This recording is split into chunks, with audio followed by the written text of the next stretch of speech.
गेले अनेक दिवस विधान भवनात उपमुख्यमंत्री एकनाथ शिंदेंच्या दालनाबाहेर कचऱ्याचा ढीग साचला होता। शरद पवार गटाच्या आमदार रोहिणी खडसेंनी एक पोस्ट टाकली आणि अस्वच्छतेचा प्रकार समोर आणला। एनडीटीव्ही मराठीनं ही बातमी सकाळी दाखवली आणि एनडीटीव्हीच्या बातमीनंतर पालिका प्रशासनाला खडबडून जाग आली। त्यानंतर या बातमीनंतर अवघ्या काहीच मिनिटात हा कचऱ्याचा ढीग हटवण्यात आलाय। विधिमंडळ परिसरामध्ये असलेला कचऱ्याचा ढीग उचलण्यासाठी सफाई कामगार त्या ठिकाणी पोहोचले। शरद पवार गटाचे आमदार रोहिणी खडसे यांनी एक व्हिडिओ एक्स पोस्टवरती टाकला होता आणि या अस्वच्छतेची पोलखोल केलेली होती। उपमुख्यमंत्री एकनाथ शिंदेंच्या दालनापासून अगदी 50 फुटांवरती कचऱ्याचा हा ढीग होता आणि त्यानंतर मात्र प्रशासनाला जाग आली, अधिकाऱ्यांना जाग आली आणि तात्काळ हा कचरा हटवण्यात आला।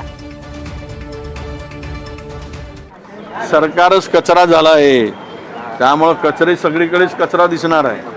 फार कचऱ्याचे ढीग साचत आहेत विधानमंडळात, महाराष्ट्रात, गल्लोगल्लीत कचऱ्याचे ढीग महानगरपालिकेमध्ये एवढे वाढलेत की मुंबई महानगरपालिकेमध्ये 2.5 कोटीचा दरवर्षी घोटाळा होतोय। पुणे महानगरपालिकेमध्ये कचरा घोटाळा आहे, नागपूर महापालिकेमध्ये कचरा घोटाळा आहे, विधानभवनामध्ये कचरा घोटाळा कदाचित दिसला असेल। त्यामुळं त्यांनी ते वाक्य बोलले असावेत।